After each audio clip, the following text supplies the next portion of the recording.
the session is more efficient zero-knowledge protocols over Z2 to the K via Galois rings by Fuchit Lin, Xiaoping Jing, and Yizhu Yao. And Yizhu is going to give a talk.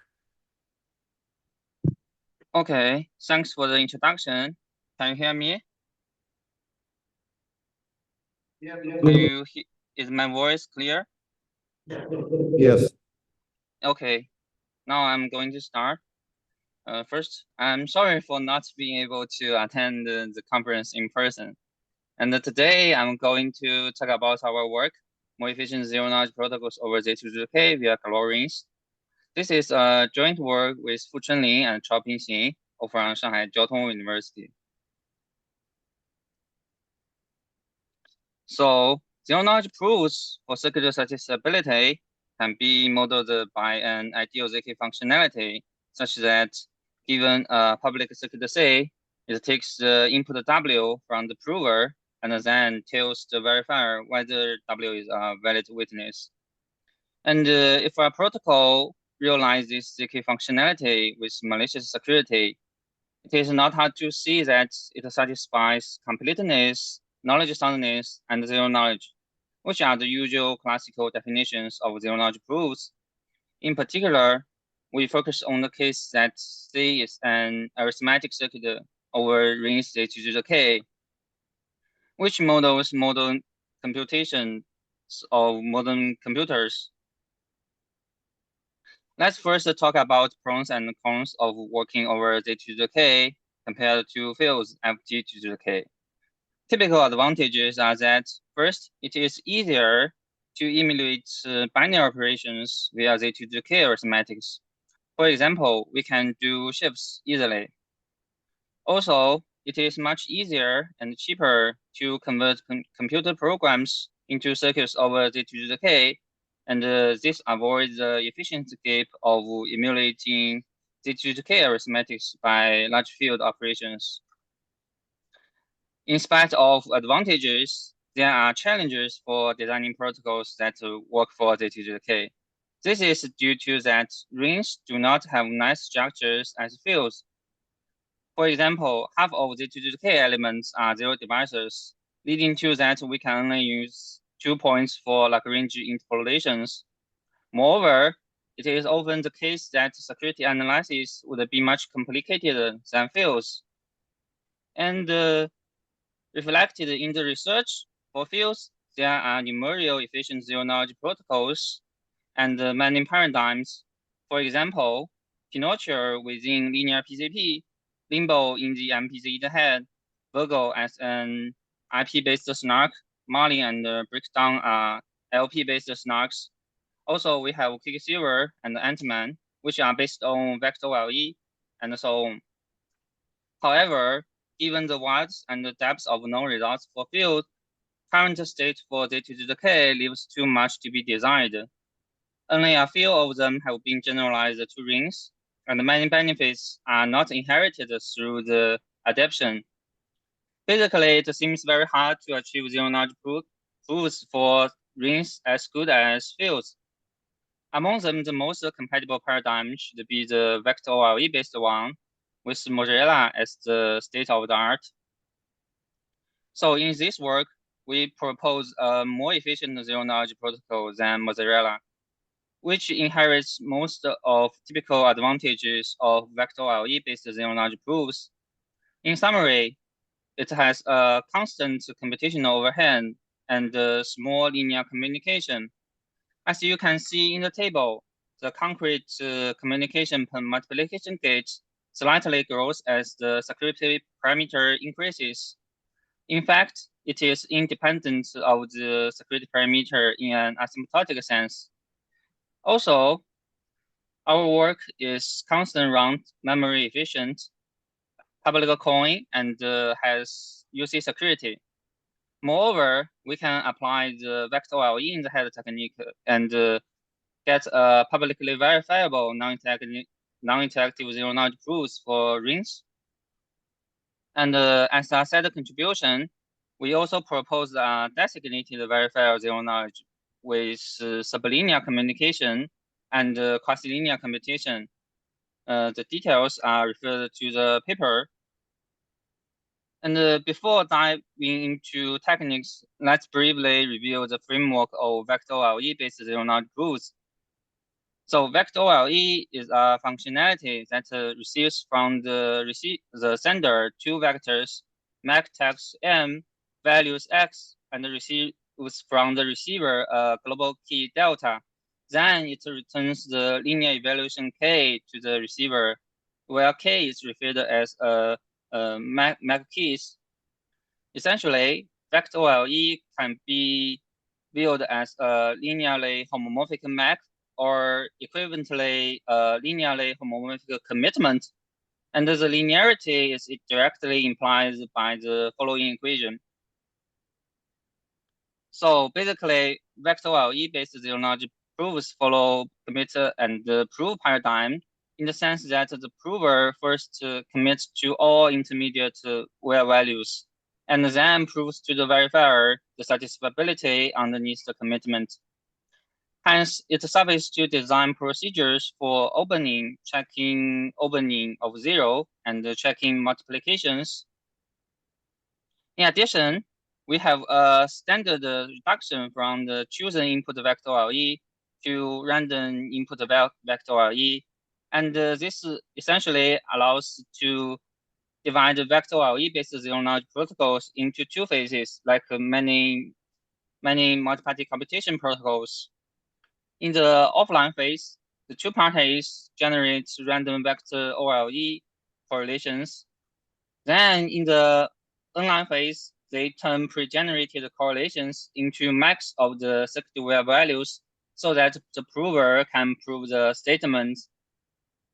And in fact, since easier compared to the general MPC setting, in our zero-knowledge setting, evaluating addition gates is free since vector OLE is linear. And moreover, as the prover knows all intermediate where values in the circuit, it suffices to verify multiplications rather than to evaluate them. And regarding our approach, we are initially inspired by the EXY 2022 paper, in which they introduced reverse multiplicative friendly embeddings into dishonest majority MPC. Informally, we follow a three-step approach. The first step is to realize a protocol over the extension ring, which would increase the complexity by a noticeable factor of security parameter if we just use this protocol for proving the Z2K statements. Then we need to apply the MFA technique to transform it into a protocol for rings. And this step essentially allows to amortize the complexity overhead of using a large ring extension. And in fact, we could get a good concrete efficiency, though we actually work on a large ring extension. Finally, we need to guarantee that the parties follow MFE encodings honestly. And compared to the EXY 2022 paper, our core technique is a lightweight mechanism that we call it a re-embedding pair, while they proposed the printable technique by generalizing dual triples. And compared to Mozzarella, which focuses on the same problem as this work, they adapted the speed to the K idea, and no amortization is there. Hence, the communication of Mozzarella is dependent of the security parameter. Now, let's see how we do it. First, we rely on the Galois rings, the ring extension of integer rings, which have better algebraic structures than integer rings. Intuitively, Galois rings generalize both integer rings and fields.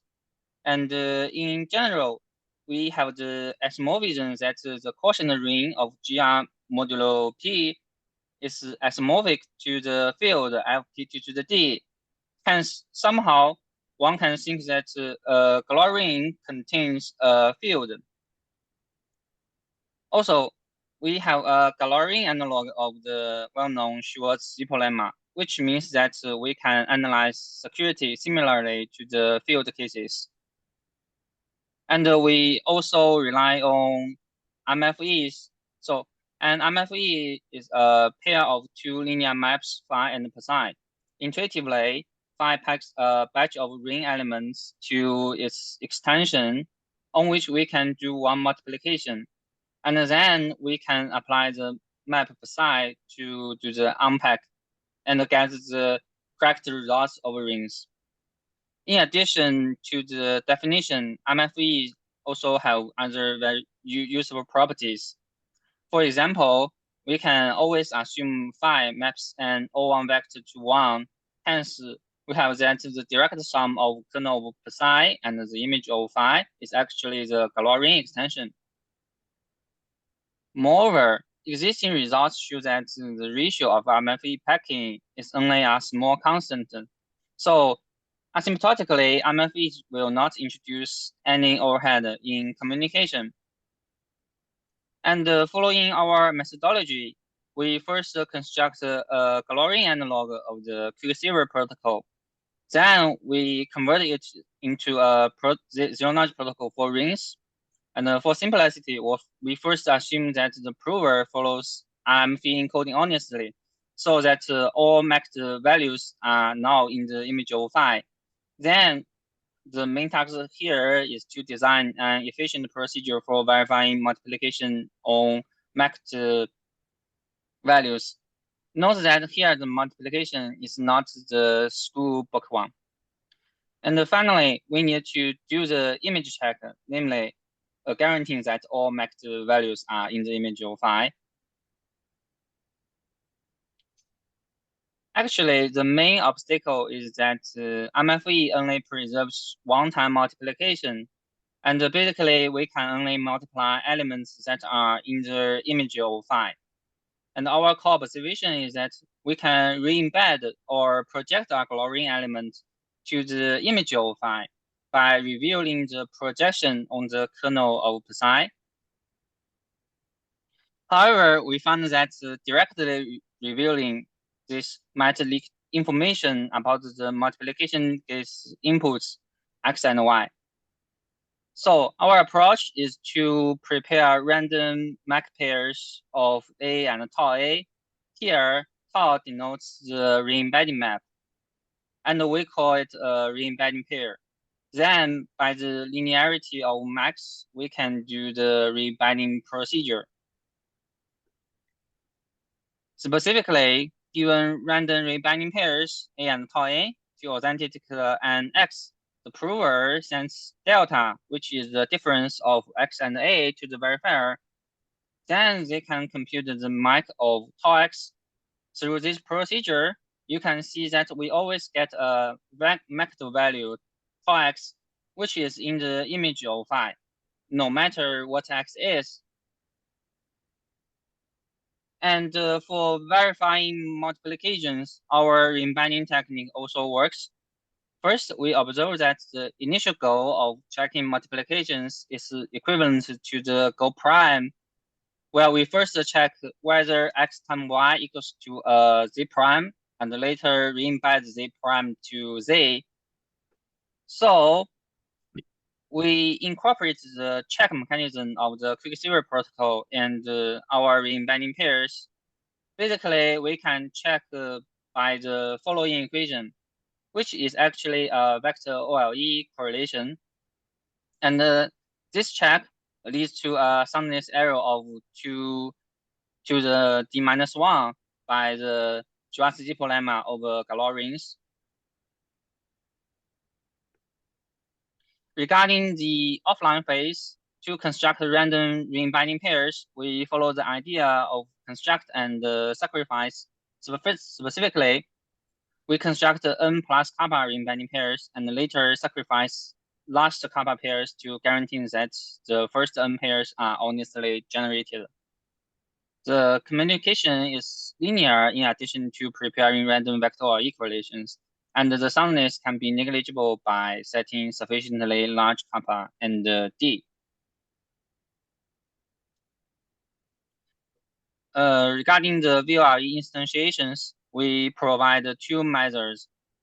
First, we give PCG instantiations based on LPN assumptions, and we adapt two concrete constructions from fields to rings. We also analyze the security of underlying LPN assumptions. And the second is adapted from the soft-spoken OT. With this soft-spoken OT-based installation, and we can apply the vector LE in the head compiler to obtain a publicly verifiable non-interactive zero-knowledge proof. And we would like to mention that if one naively adapts the field construction to rings, the computation is exponential, namely 2 to the KD Galois ring operations, as you need to run over the whole Galois ring. And we show optimization, and this optimization significantly reduces the communication. Our approach is to let the Y only run over F to the D. As I say, the field F to the D is the field contained in the Galois ring. So that now we only need to pay 2 to the D cheaper computations. As this roughly offers deep bit security to achieve negligible security in the security parameter while maintain good efficiency. We can repeat the protocol for several times, and still we can get good concrete efficiency by choosing appropriate MFAs. In the end, I would like to introduce some open problems. The first is that can we achieve linear computation and sublinear communication for zero-knowledge proofs over rings? This has been achieved in the field cases. However, for rings, we do not have such results. And the second is how to achieve a lightweight verifier in the context of vector LE-based zero-knowledge proof. As we know, in the SNARK literature, pre-processing helps to significantly reduce the online verification task. As for the future work, we aim at fast implementation of our results, and we found that computations over Galois rings are lack of optimizations. For instance, existing inverse algorithms for Galois rings are much slower than fields, due to that the classical extended Euclid algorithm does not work here. And that's all. Thanks for your attention.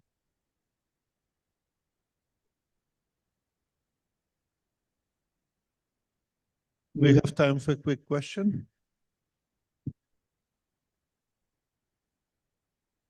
Any questions? Saying the speaker again. Oh, okay.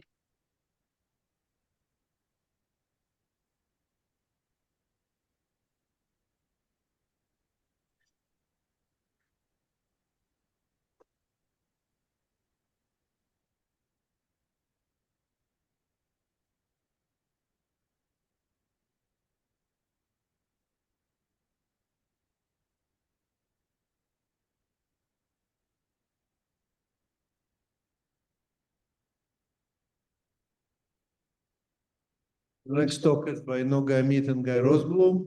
Constant round arguments for batch verifications and bounded space computations from one-way functions. And Noga talk. Hi everyone, I'm Noga, I'm from UC Berkeley, and this is joint work with Gyro.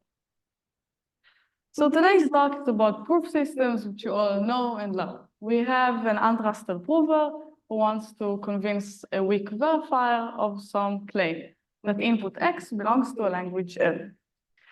And the protocol has to satisfy two conditions. Completeness means that if X belongs to L, then the verifier should always accept.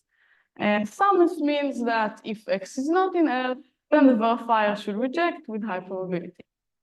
Now, the difference between a proof and an argument is that in an interactive proof, sumness is guaranteed against any unbounded cheating prover, whereas an interactive argument sounds is only guaranteed against polynomially bounded provers. Now, each protocol, either a proof or an argument, has 4 complexity measures. We have the communication complexity, we have the round complexity, we have the verifier's running time, which we denote by V time, and we have the honest prover running time, P time. And an efficiency requirement that we can ask from a protocol to satisfy is called double efficiency, DE. So double efficiency is composed out of 2 conditions. The first is that the prover should be relatively efficient. It should run in time which is proportional to the size of the computation. And the second is that the verifier should be super efficient. It should be almost linear in the size of the computation. Now, for languages in P, this means that the prover should be polynomial. And for languages in NP, we define the prover efficiency when it gets the NP witness as input. Okay, so the question that we ask today goes as follows. What cryptographic assumptions are required for constructing constant round arguments, whereas we want to maintain almost linear communication complexity and also to be doubly efficient? So Killian's celebrated result from '92 shows that if we assume CRH, collision-resistant hashing, then we can achieve what we wanted. But even better, we can achieve sublinear communication, and Killian's argument works for the entire class NP. However, a central theme in the theoretical studies of crypto is asking ourselves, what are the minimal assumptions required for doing something? And in particular, we often ask ourselves, is it possible to replace the CRH assumption with the one-way functions assumption, which is required the minimal assumption for cryptography? And equivalently, we can use another primitive called YOF, universal one-way hash function, which was proved to be equivalent to one-way function. So we will talk later about the security property of YOFs, but for now, we need to remember that if we assume one-way functions, then we get these YOFs for free. Okay, so our previous work showed that indeed, if we assume one-way functions, we can achieve what we wanted for bounded depth Boolean circuits. Okay, so if one-way functions exist, we have constant round doubly efficient arguments for Boolean circuits of depth D. So a natural follow-up is, can we do the same for the model of Turing machines? And also, perhaps this can be beneficial for other computational tasks. And this leads us to our first result, which we call flat RRR. So the work that I just mentioned, we call it flat GKR, because for those of you who know the GKR interactive proof, we take GKR and flatten its round complexity with this assumption of one-way functions. And here we sort of do the same for another interactive proof, which I will not explain thoroughly, but it is called RRR from 2016, and we also aim to flatten its round complexity. Okay, so let's present the first result. Assume one-way functions exist. Then, for any parameter sigma between 0 and 1, any language computable by a Turing machine who runs in polynomial time and space S has a constant round and doubly efficient interactive argument with the following parameters. So the communication complexity is S squared times a small polynomial overhead. When I say small polynomial, I mean n to the sigma, or we can think of sigma as approaching 0. The round complexity is 1 over sigma to the 4th. The verification time is S squared plus n times the small polynomial overhead, and the prover runs in polynomial time. So to compare with RRR result, first, the dependency on S in the communication complexity is not polynomial in S. I mean, it is reduced from a bigger polynomial to be S squared. And more notably, the round complexity, instead of having an exponential dependence in 1 over sigma, only has a polynomial dependence. But just to stress again, RRR's result is statistically sound. They construct an interactive proof, and this is an interactive argument. We assume one-way functions. Okay, so we're not going to dive deeper into flat RRR. Instead, we'll focus on our second result, which is for UP batch verification. So you've heard a lot about UP in the past few days. UP is a subclass of NP for problems that have at most a unique witness. So let's work with an example, the most famous one, RSA moduli, given an integer n, are there PQ, a unique witness, such that n is equal to P times Q. Okay, UP batching means k instances of a UP problem. Okay, so with this example, it means given integers n1 up to nk, are there pi qi such that ni is equal to pi qi. Now, UP batch verification, which is our focus, means is there a protocol for UP batching? Namely, given integers n1 up to nk, a prover tries to convince a verifier that there are pi qi such that ni is equal to pi times qi. Okay, so the naive solution for UP batch verification is just sending over the k witnesses. And notice that the prover is still going to be efficient because we measure its efficiency given the witnesses. However, the communication complexity is going to be k times the length of a single witness. And the hope in batching is to achieve something which is much smaller. Because we sort of like perform the same computation for k times, maybe we can get something out of it. And this leads us to our second result for UP batch verification. So once again, assume one-way functions exist. Then for any parameter sigma between 0 and 1, any UP language whose witness relation is computable by a family of Boolean circuits of polynomial size and bounded depth, the depth d, has a constant round and doubly efficient interactive argument for batching k instances with the following parameters. So the O tilde in the communication and verification time hides a single log k value, and the capital M denotes the length of a witness.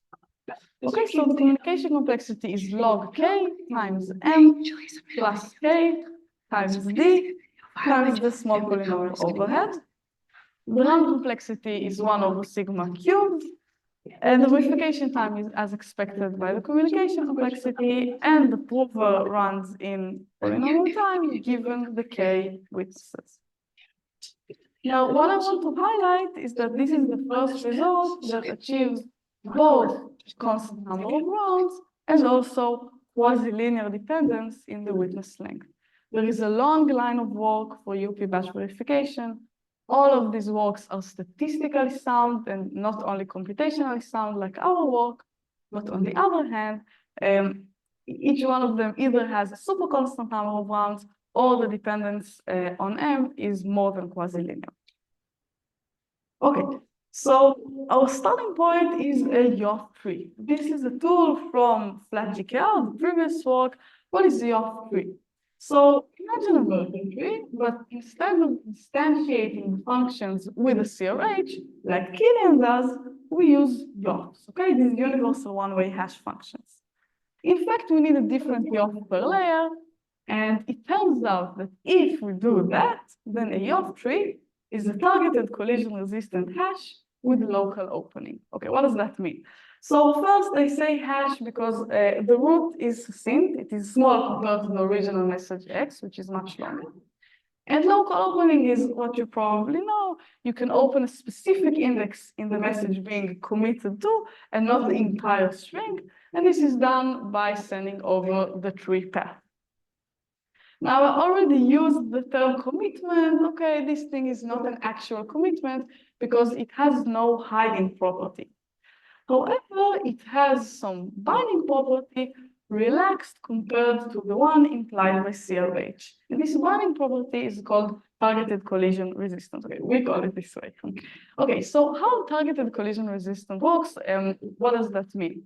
So, okay, we have the sender, he plays the role of the prover, and we have the receiver, plays the role of the verifier, and the commitment goes as follows. So in the commit phase, first the sender chooses some string X.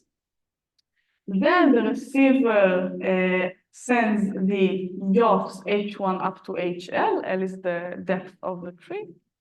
And at this point, the unique correct hash route is defined. And the order of events is of high importance.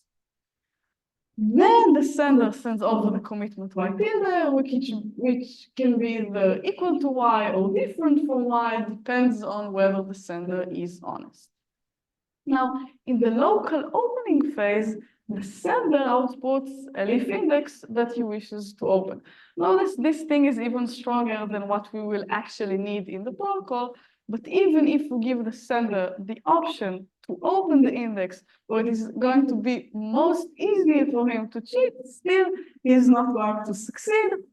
So the security property means if the sender sent the correct unique commitment, meaning if y tilde is equal to y, then he cannot open to anything but the truth, okay? It means the probability that the opening is valid and also that the value being opened to is not x at index q is negligible.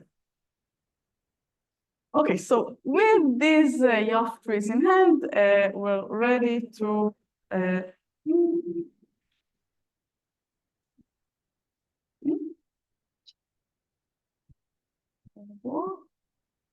okay, thank you.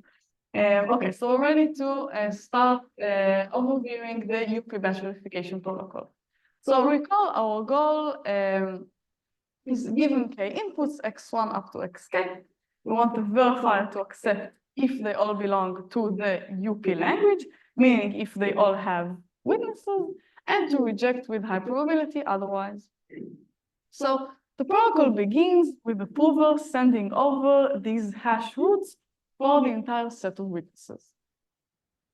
Now, suppose for a moment, temporary assumption, that all but one xi star, all inputs but a single input are in the language, so they all have a witness, and also that the prover was honest when sending the hash routes for these inputs, okay?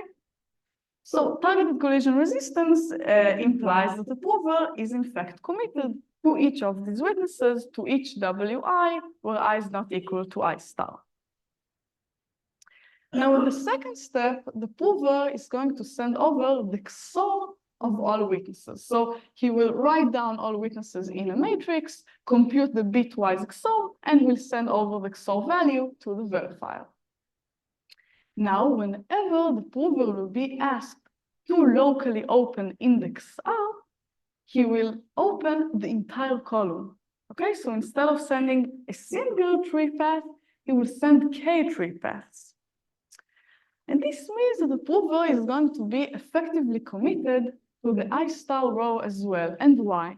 Because for each of wi's, which are different from I star, he is committed because of the commitments, because of the hash route that he sent. We assume that they were honest. And on the other hand, because we have this XOR value, we can imagine the verifier XORing back the value for this one row when the prover cheats. So I'm using the notation wi star. There is no wi star, right? There's no witness for I star, but we denote the I star row by wi star. And the important part is that thanks to the XOR and the commitments, the I star row is also fixed. So then the last step of the protocol would be running flat GKR, an interactive argument for verifying that indeed each input belongs to the language. So each input has a witness. Now this protocol is sound as long as each of the witnesses is fixed. And indeed, the input is going to be fixed even for row I star. Now, as an anecdote, I just want to mention that the protocol flat GKR ends with a single query to the encoding of the witness. But the encoding used in flat GKR and in GKR and in SumCheck and everywhere is the low degree extension, which is too long. We wanted to maintain quasi-linear dependence on M. So we use a work by Ronsby and Rothblum that Mo Weiss told us thoroughly about on Monday. They construct a code switching technique to switch between a high-rate tensor encoding, and a loading extension. Okay, so this means we can ask from the prover to compute the XOR of the encoding where the encoding is the high tensor encoding, and still with the code switching technique to translate this claim to some claims about the loading extension to be compatible with flat GKR.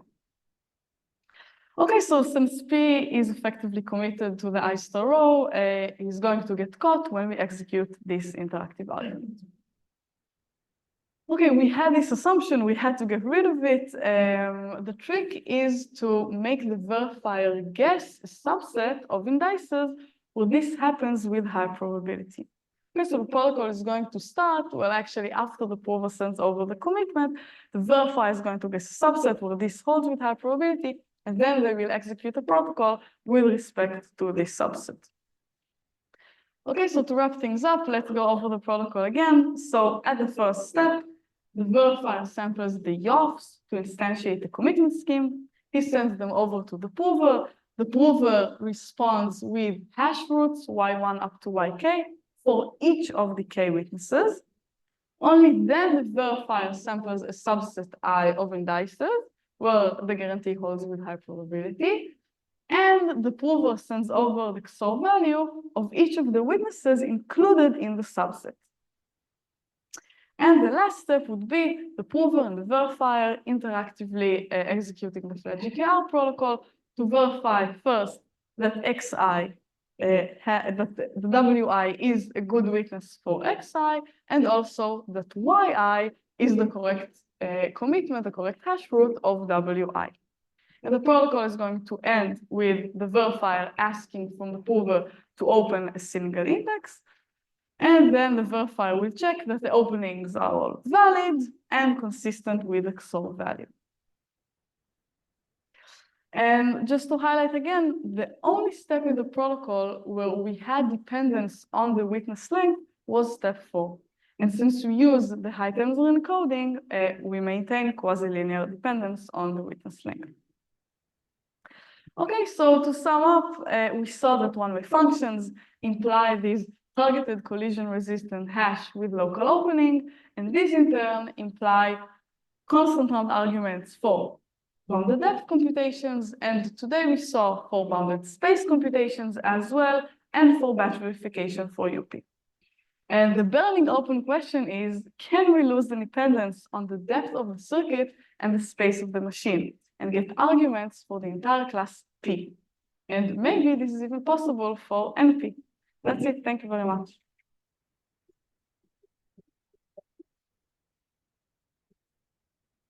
You have time for a question?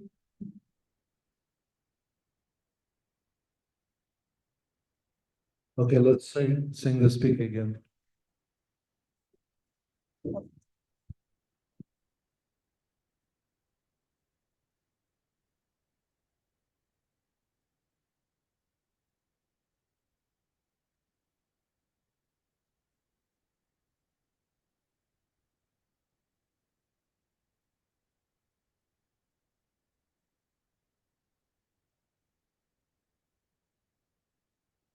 Okay, so the next talk is researchable statistical zero knowledge for NP. Susumu Kuyashima is a speaker, and he's going to give the talk. Happy birthday. Thank you.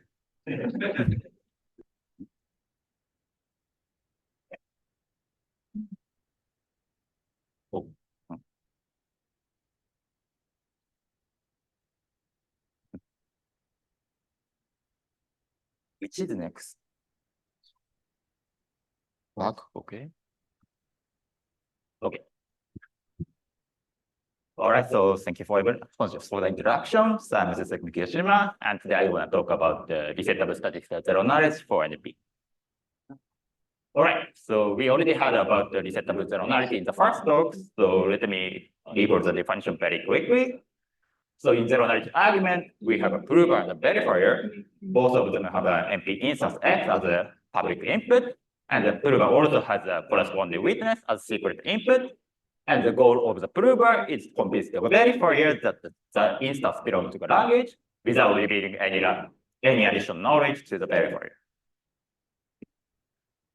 So the security requirement are complete and sound as zero knowledge. And here I just would like to comment that in this work, we consider argument. So the soundness is only required to hold against the polynomial time cheating prover.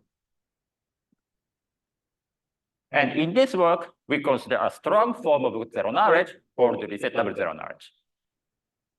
So at a high level, resettable zero knowledge is defined by considering a verifier that can reset the honest prover so that it can force the prover to reuse to generate many proofs using the same randomness.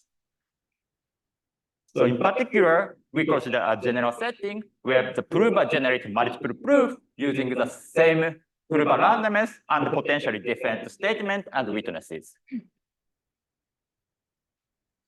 So as usual, this is formalized using the simulation paradigm.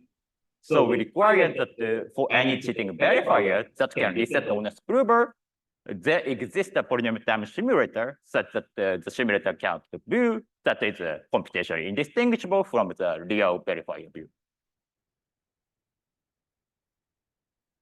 So why we need to study resettable zero knowledge? So first, most importantly, resettable zero knowledge is interesting theoretically because it helps us understand the role of zero knowledge in zero knowledge. The role of randomness in zero knowledge, I mean. So it is well known that some kind of randomness is necessary in zero knowledge, but the resettable zero knowledge tells us that the proof actually doesn't need to sample fresh randomness in each proof. So the necessity of the randomness is reduced significantly. So additionally, resettable zero knowledge is also interesting practically because, for example, it helps us minimize the cost of random generation in zero knowledge. Based on these motivations, resettable zero knowledge has been studied extensively, and we already have many strong positive results, such as construction based on one-way function in the prime model. And at a high level, these positive results were obtained by using pseudorandom function carefully, so that even when many proofs are generated with the same randomness, they are still generated with computationally independent pseudorandomness. And it has been shown that this is sufficient to achieve computation zero knowledge in the resetting setting. Now, given this strong positive result about resettable zero knowledge, which is computation zero knowledge in the resetting setting, the natural question to ask is, what about the statistical version of resettable zero knowledge?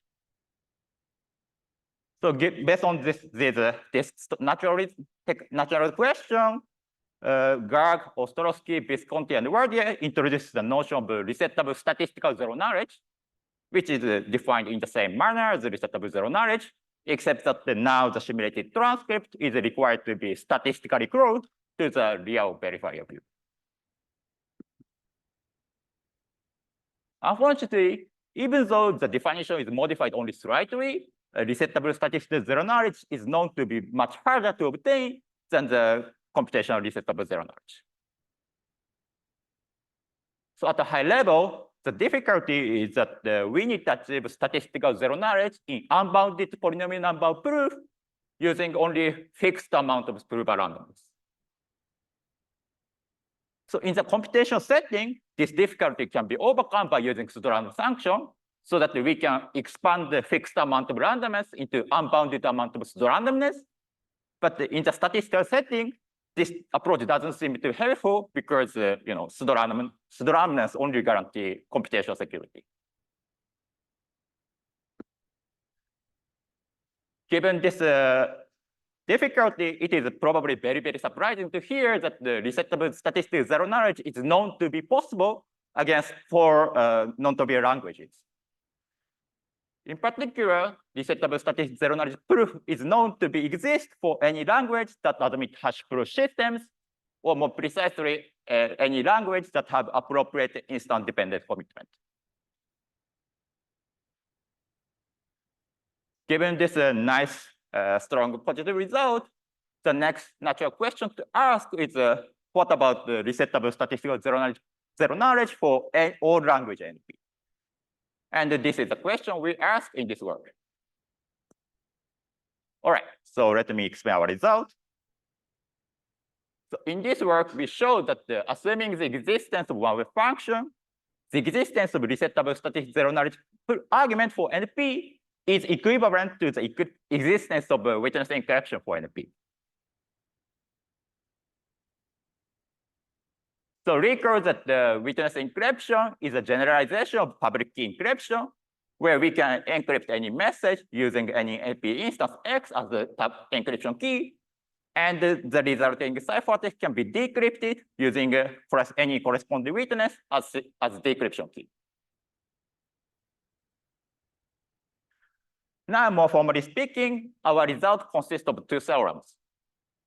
So in the first theorem, we show that assuming the existence of one-way function and witness encryption for NP language L, we can obtain the resettable statistical zero-knowledge argument for the same language L. So this is the easy part of the result, and it is probably well known among the experts as a focal. So in the second theorem, we show the converse direction in a strong way. And in particular, we show that assuming the existence of one-way function and even resettable statistical witness indistinguishable argument for NP, we can obtain witness encryption for NP. So this is the main part of our result and our main technical contribution. So now let me explain how we should interpret our result. So if you are a pessimist, then our result should be viewed as a negative result because it says that constructing resettable statistical zero-knowledge arguments for NP is as hard as constructing witness encryption for NP. So on the other hand, if you are optimist, then our result gives yet another reason to study witness encryption. And in particular, it says that the only way to improve the state of the art of resettable statistical zero knowledge is to improve the state of the art of witness encryption. All right, so this is our result. And in the rest of this talk, I will explain our techniques. And I start with the easy part of the result, which is the part showing that witness encryption for a language L implies a resettable statistical zero knowledge for the same language L. So let me first focus on a simple case, which is a resettable statistical WI against the honest verifier. So in this case, actually very simple protocol suffice. So first, the verifier encrypts a random message using witness encryption, using the statement X as encryption key. And given the ciphertext, the prover just decrypts it using the witness for the statement X as a decryption key, and just return the decryption result to the prover, to the verifier. And finally, the verifier just checks whether the decryption result is equal to the value it encrypted.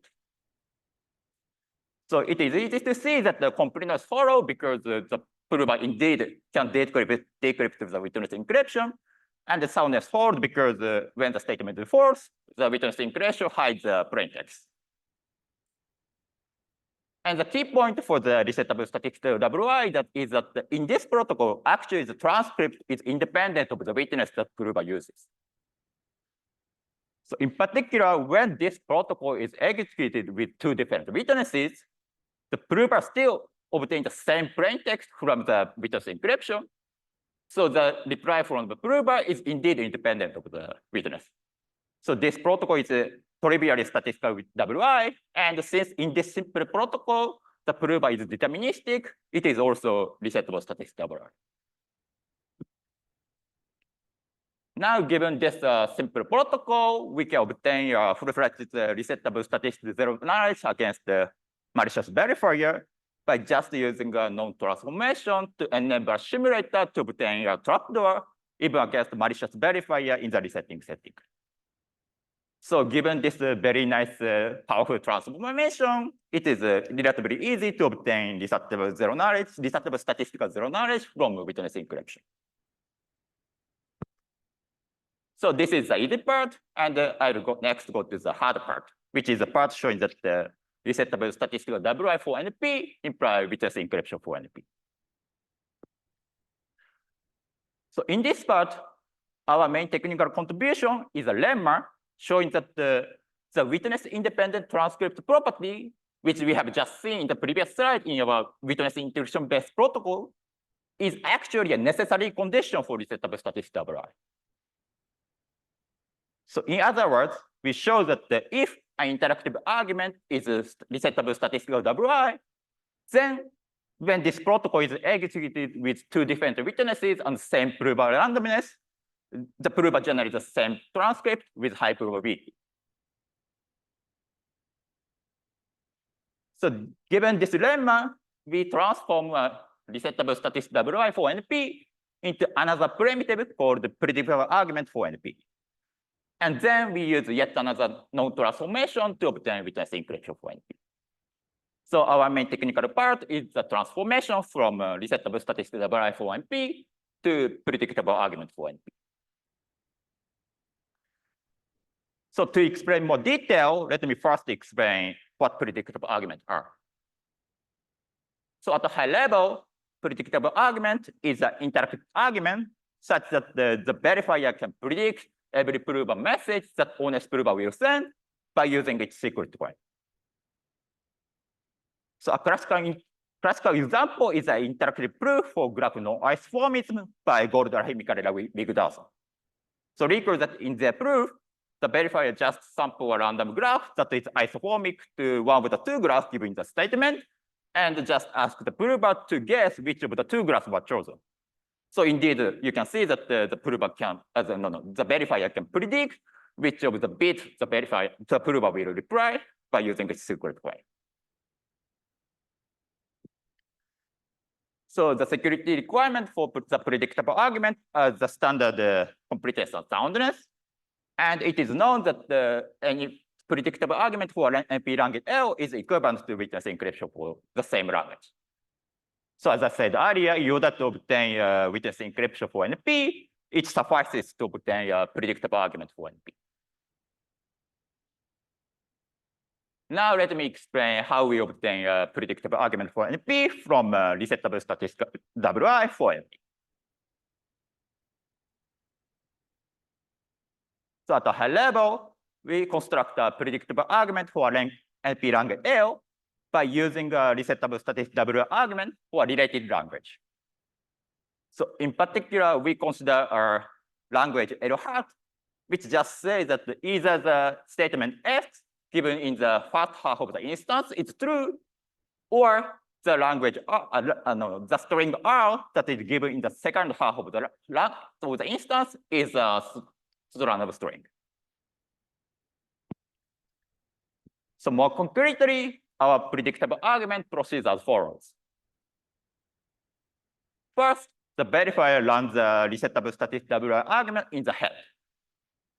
In particular, the verifier first samples instance X hat of the related language L hat by just sampling a random string and appended it to the statement X.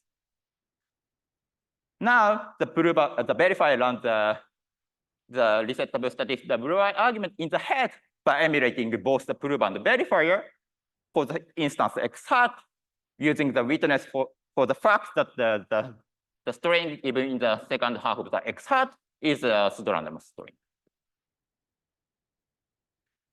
Now the verifier sends the instance X hat along with the randomness R that it used to emulate the prover of the resettable statistic WI, as well as the first verifier message that it obtained from the execution of the resettable statistic WI in the head.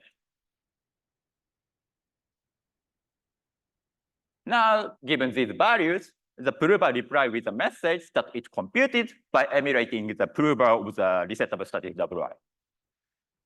And here, to emulate the prover of the resettable statistic WI, the prover uses the prover of our protocol uses the witness W as a witness for the instance X hat, I mean. So the witness W is a valid witness for the statement X. So by definition, it is also a valid witness for the instance X hat. And the key point here is that the witness that's used by the prover is different from the witness used in the execution of the verifier in the head. Now the verifier and the prover continue this process. Namely, the verifier sends the next verifier message that is obtained in the head. and prove a reply with a message that it computed by using a witness for the statement X. And the verifier and prover continue till this process till the end. And finally, the verifier accepts the entire proof by if and only if every prover message that it obtained is equal to the corresponding prover message that it obtained in the head. So you can see that this protocol is predictable because by construction, the verifier indeed computed every prover message at the beginning in the head. And you can also see that the soundness follow from the soundness of the underlying resettable static WI. And interestingly, the most non-trivial part of the analysis of this protocol is completeness. And this is where we use our main lemma. So recall that our main lemma says that the transcript of the resettable static WI is independent of the witness.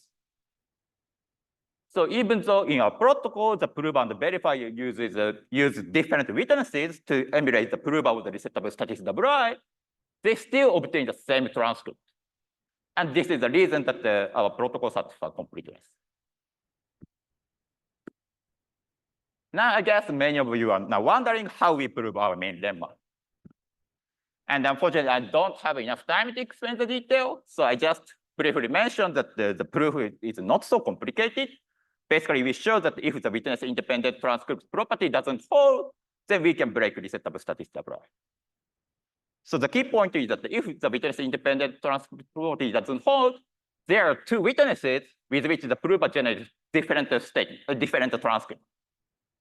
So we consider two experiments where in the first experiment, only one witness is used, and in the second witness is either of the two witnesses are used. And we show that in the second experiment, there are much more potential transcript than the first, and we use the first to break the resettable static WI.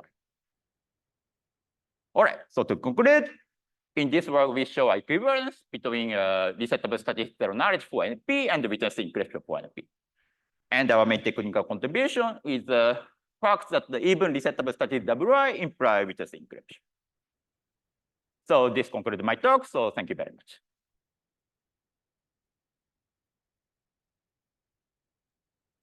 We have time for a question. Okay, so I'll ask a question. What do you think is still open, or that sort of closes the whole thing, or is there more sort of related questions that are open? Okay, so one of the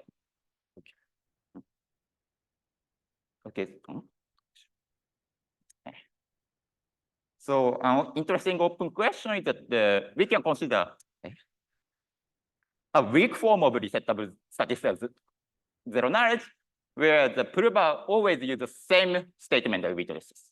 So as I said at the beginning of my talk, default, the resettable static zero knowledge is defined in a general setting where the prover can use different statement of witnesses and the same randomness. But we can consider, weak setting where the prover always generates multiple proof using the same randomness for the same statement. And in this case, we don't know any negative result or positive result. So this is an interesting open question. Let's thank the speaker again.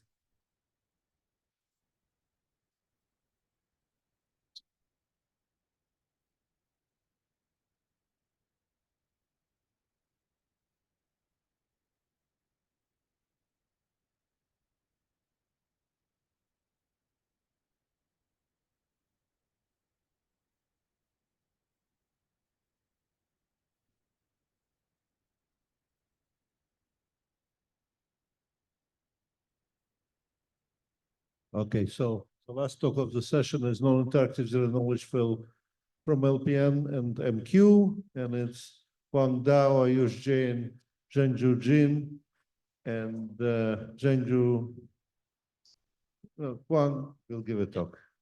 Thank you. So yeah, so in this talk, we built non-interactive zero knowledge arguments from two post-quantum assumptions, namely LPN and MQ. So I'll explain these assumptions in a bit. But first, let me talk about the fundamental notion that is non-interactive zero knowledge. So in a zero knowledge proof, you have prover and verifier. They have access to some common reference string that was generated at setup time. The prover tries to prove to the verifier that some public statements has some private witness. And it should satisfy these three properties: completeness, soundness, and zero knowledge. Okay, there's also lots of practical applications. Many blockchain companies are deploying NISICs to do all sorts of things, as you can see here. So how do we construct NISIC? In practice, people would use either random oracles or use idealized group models or non-falsifiable assumptions. This would lead to non-interactive arguments that have very attractive proof sizes, very attractive prover time and efficiencies, but they suffer from the fact that they have to use this either strong assumptions or idealized models. In contrast, the goal of this work is to construct NISIC in theory, meaning that it should be reducible, be provably reducible to falsifiable assumptions and more importantly, well-studied ones. So in this setting, it is actually surprisingly difficult to construct non-interactive zero knowledge. We have the initial constructions from factoring or QR, and then later on we have constructions from bilinear maps.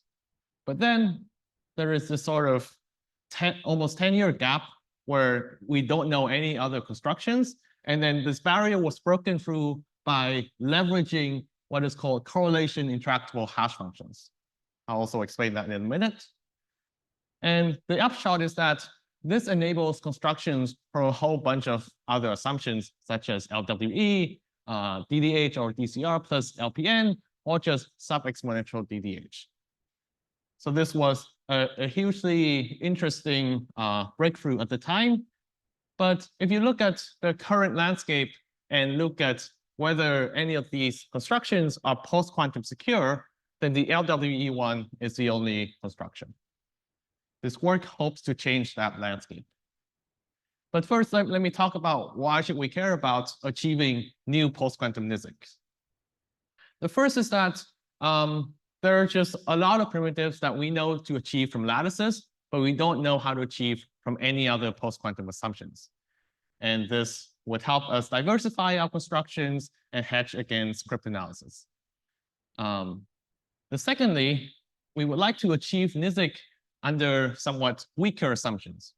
And what I mean by this is that the existing LWE-based constructions that rely on polynomial modulus LWE, they all rely on sort of heavy FHE-like techniques.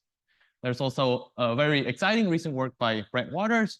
He constructed NISIC from LWE in a different way, but it uses sub-exponential modulus, and yeah, I suppose it's somewhat people haven't figured out how to do it with polynomial modulus yet. Okay, and finally, there are a lot of other advanced proof systems primitives such as batch arguments or succinct non-interactive arguments that we would like to construct, and I think achieving NISIC is a good first step towards achieving these higher primitives. And so this brings us to the question of this work is that can we try to build NISIC from well-studied post-quantum assumptions other than lattices? This work does so by constructing NISIC from two other post-quantum assumptions: learning parity with noise and multivariate quadratic. The caveat here is that the MQ assumptions that we use is either a somewhat non-standard variant called approximate MQ, or we need to rely on the plain MQ assumptions with exponential hardness. And also our NISIC satisfies computational soundness and computational zero knowledge. The main contribution of our work is to introduce an extremely simple construction of correlation intractable hashing that would then enable our construction of NISIC. This CI hashing is correlation intractable against a class of functions we call functions that are approximated by concatenated constant degree polynomials.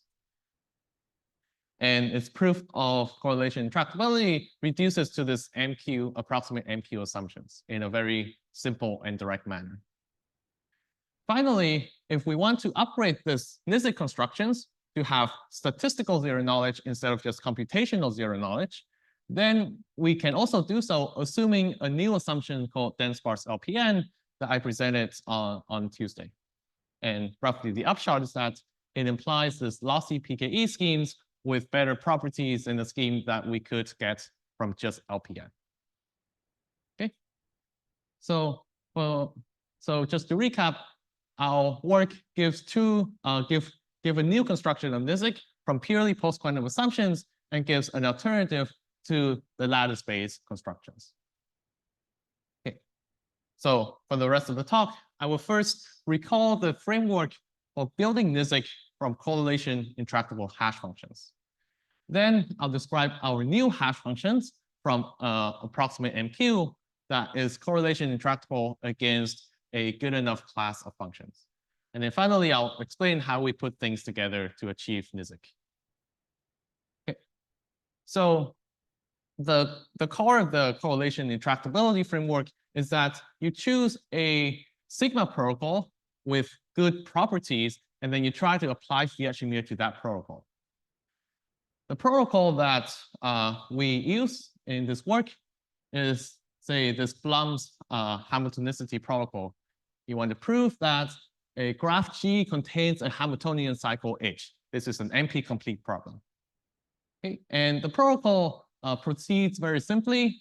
First, you would like to provide, the prover will provide an encryption of a random permutation of your cycle, the Hamiltonian cycle.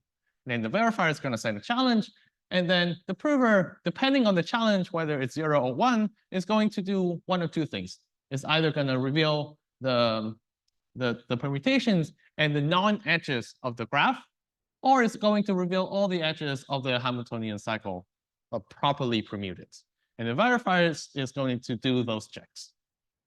If you stare at this protocol for a bit, you realize that it has all three of these properties. Namely, it has perfect completeness, it has soundness error 1/2. This is roughly because if the graph G doesn't have a Hamiltonian cycle, then the prover cannot answer these two challenges all at the same time. You can only answer one of them. And finally, the verifier view is basically independent of the witness H, and so it is honest verifier zero knowledge. Okay, and the goal here is to apply Fiat-Shamir to this protocol. And when you apply it, you would derive your challenge C from the hash of the first message A. And now you also need to include the hash key in the CRS. Okay, and the main point here is that we can determine what kind of hash function or what properties of the hash function would preserve the security of the protocol. So the property that we need is correlation intractability.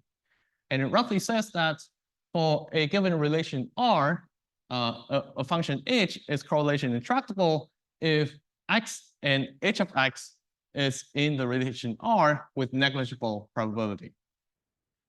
The relation R that we care about here is this sort of bad challenge relation where the statement is the first message and the challenge is a witness.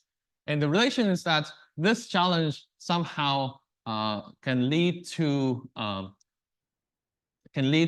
a third message Z such that the verifier accepts the whole thing, even when this X is not in the language. So this would cause for a bad challenge.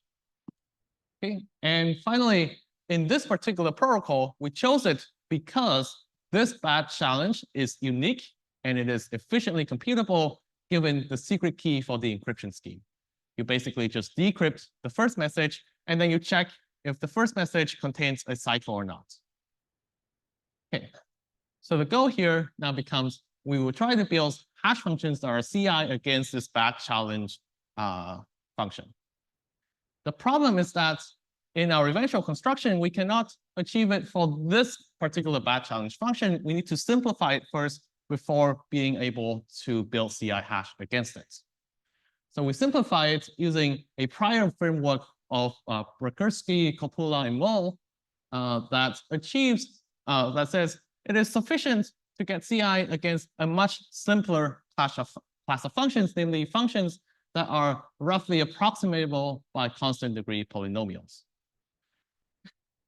And so we need to modify this bad challenge function to fall into this function class, and we do it in those three steps, in these three steps. So first, we want the encryption scheme to have approximately linear decryption. This would mean that the first step of the hash of the challenge computation is now approximately linear. And then we would also want to squash the complexity of the second step. And we do so by converting it into a 3CNF formula. So now the prover will also send this witness W for the 3CNF formula along with the first message in the protocol. You encrypt it and you send it. Okay. And then this actually squashes down the complexity of the bad challenge function to be functions are approximable by constant degree polynomials. And so this is our new goal. We want to build hash functions that approximate CI against these class of constant degree polynomial. And this is what our hash function from approximate MQ does. Okay, so now I'm going to define this multivariate quadratic assumptions. It is one of the very well-studied assumptions in post-quantum cryptography. And what it says is basically that it is hard to solve a random system of quadratic equations over any finite field.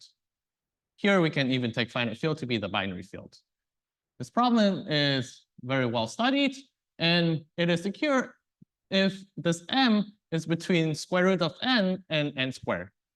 Here you can see n is the number of variables and m is the number of equations. In this work, we rely on the hardness of MQ for the underdetermined setting with m to be polynomially smaller than n for a very small polynomial factor. The best cryptanalysis that exists in the literature suggests that this would satisfy exponential security. And by exponential security, I mean that polynomial time attackers would have exponentially small success probability. Okay, so our hash function is extremely simple. We sample a random MQ instance, and then we evaluate that MQ instance on our inputs. That's the hash function. This hash function is not even collision resistant. It is a nice exercise. You can try to figure out why. Okay, but it is correlation intractable against quadratic polynomials, and the proof is extremely simple. Assume that HQ is actually equal to f of x for some quadratic functions f. Because Q is random, we can now do a hybrid where you replace Q with some Q prime plus f. And then this means that if you have this, this equation, it will actually lead to x being a solution of this random MQ instance, which would break the MQ assumption. We also want approximate correlation intractable instead of exact correlation intractable. And for this, we only need to modify our security proof, namely that assuming this hash somehow has very high agreement with your function f, then it means that we would solve MQ for a very high fraction of equations. And our new assumption just states that this problem is still hard. So instead of exactly solving every equation, it is still hard to solve 99% of the equations. And there is a simple reductions where you just sort of guess which equations are satisfied so that you can reduce this from MQ with exponential security. Okay. The problem here is that this is only quadratic polynomials, and we want to achieve it for any constant d of degree d polynomials. So the way we do that is we basically have two ways. The first way is that we rely on the higher degree analog of MQ, namely that solving random degree d polynomial equations are hard. This this is quite straightforward, but it also means that you sort of blow up the key size, the evaluation time, and also the assumption is not as well studied. The second way is that we achieve approximate MQ still from MQ, but for a subclass of degree D polynomials, namely the ones that are very decomposable. You decompose it into different chunks, and then you just evaluate the polynomials on each of the chunks. Okay. And this will achieve compression sort of for a large enough polynomial so that the hash function that we care about is actually compressing. Okay. And finally, let's put things together. So we have all these lines of implications. And for the first one with approximate MPS, which is the higher degree analog of MQ, then we directly get Nizic. But we also get Nizic from this weaker class of concatenated constant degree polynomials. And the reason is that in the Nizic protocol, when we perform parallel repetitions here, the bad challenge function has exactly this form of a concatenated constant degree polynomials. And so this means that we are now basically done. I also had some slides on achieving this statistical ZK. The only thing that needs to change is that now we need a lossy PKE schemes with approximately linear decryptions. And somehow we couldn't quite get this with LPN. The correctness error is too much, and we managed to achieve this with dense sparse LPN. If you want the details, please see our paper. So let me skip this and go directly to the summary. So in this work, we built non-interactive zero-knowledge arguments from two well-studied post-quantum assumptions, namely LPN and MQ, with some caveats on the strength of assumptions needed for MQ. For future directions, I think it would be very nice if we could somehow achieve Nizic from just code-based or just multivariate-based assumptions, or somehow we can try to achieve higher, more advanced proof systems. And also, it would be nice to have cryptanalysis on the higher degree analog of MQ. Thank you.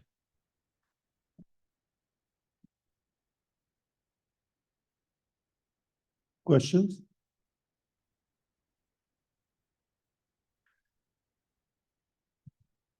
Thanks for the nice talk. I think I might have missed this in the beginning. I guess like it's nice to have a diversity of assumptions for building things, but beyond that, what are your expectations for like, do you expect this to be more performant on any metric than lattice-based schemes? So I would say that both the lattice-based constructions and L constructions are mostly feasibility results. I don't expect either of those schemes to be practically efficient. Yeah. All right, let's thank the speaker again.